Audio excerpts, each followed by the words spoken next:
কিন্তু আমাদের এই তুরাকখানা যে ওয়ার্ডগুলো আছে, বিশেষ করে 52 নম্বর ওয়ার্ড,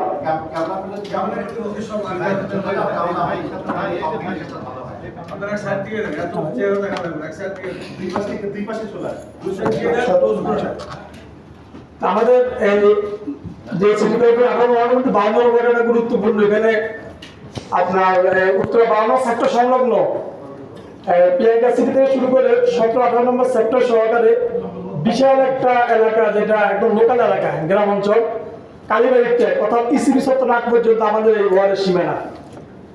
এখানে আপনারা 2018 সালে সিটি কর্পোরেশন ঘোষণা হয়, 2023 সালে আপনারা একটা ট্যাক্স বা হোল্ডিং ট্যাক্সের একটা ফাইল আপনারা পাঠান। আপনার যদিও এখন পর্যন্ত অত্র এলাকায় সিটি কর্পোরেশনের যে কাঙ্ক্ষিত উন্নয়ন, রাস্তাঘাট ডেভেলপমেন্ট, সুয়েজ লাইন করা, এগুলোর কোনোটাই তেমন একটা পরিলক্ষিত হয়নি। কিন্তু আমরা ট্যাক্সের জন্য আলহামদুলিল্লাহ, ইউনিয়ন ছিল, ইউনিয়নের মতোই আছে, কিন্তু ট্যাক্সের জন্য আলহামদুলিল্লাহ আমাদের সিটি কর্পোরেশন বা পৌরসভা 6 অলরেডি বিভিন্ন জায়গায় জায়গায় মাঠ টাট দিয়ে মোটামুটি ব্যবহারটা অবস্থা করতেছে। কিন্তু আপনারা সবাই জানেন যে এলাকার আসলে নিরিখ, এখানে আসলে ট্যাক্স এরকম দেওয়ার মতো কোনো ইয়ে নেই। আমরা বলবো আপনারা উন্নয়ন করেন, প্রয়োজন আপনারা 24-25 সাল থেকে আপনারা ট্যাক্সটাকে নির্ধারণ করার ব্যাপারে আপনারা চিন্তা করেন। আমরা যারা জনপ্রতিনিধি সামাজিকভাবে কাজ করি, এই জন্য আমাদের কাছে বিষয়গুলো আসতেছে, লোকজন অনেক ধরনের মানববন্ধন বিভিন্ন প্রকার চিন্তা ভাবনা করতেছে। আমরা বলতেছি যে আপনারা কোনো সময় আয়োজন করেছেন, আপনাদের মাধ্যমে একটা সুষ্ঠু সমাধান হোক, যাতে কোনো নিম্ন মানুষ, গরিব মানুষের এলাকার কোনোভাবে যেন বঞ্চিত না হয় বা আপনাদের কারণে এই বিষয়গুলো সমস্যা না হয়। নাম্বার 2, মশক নিধন অভিযান, যেটা এটা অবস্থা খুবই ভয়াবহ, বাথরুমও বসা যায় না আমাদের এলাকায়। কে যে মশার ওষুধ ছিটা আর কি যে অবস্থা, এটা কোনো সমাধান নাই। আপনারা এ ব্যাপারে আসলে গুরুত্ব দেওয়া দরকার।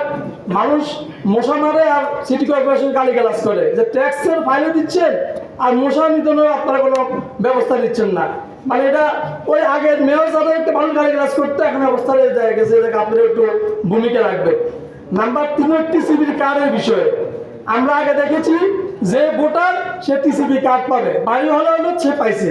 যেহেতু আমাদের এলাকায় পলিটিক্যালি ওনারা ভোট দরকার, এজন্য ওভাবে টিসিবি কার্ডগুলো নবায়ন করা হয়েছে, দেওয়া হয়েছে।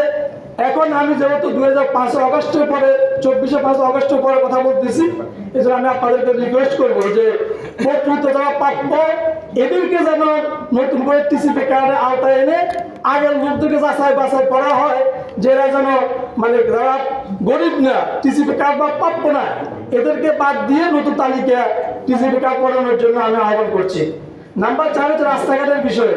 আমার এলাকার রাস্তাঘাটে বিশেষ করে বাউনিয়া, বাদাউদি এলাকার রাস্তাঘাট এবং পাকুড়িয়া বা আহালিয়া এলাকার রাস্তাঘাট, যদিও আমাদের এমপি ছিল লোকাল বা সিটি মানে যিনি কাউন্সিলর ছিলেন, ওই পরিমাণে এখন মানুষ রাস্তাঘাটে হাঁটলে মাজা কদিন পর অটোমেটিক আমাদের ব্যথা হয়ে যায়।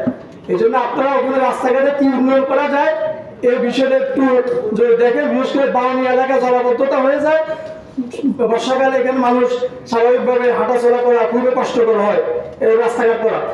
নাম্বার 5 হচ্ছে সরকারি কোনো হাসপাতাল আমার 52 ওয়ার্ডে নাই, এমনকি সরকারি কমিউনিটি ক্লিনিকও আমাদের এলাকা নাই।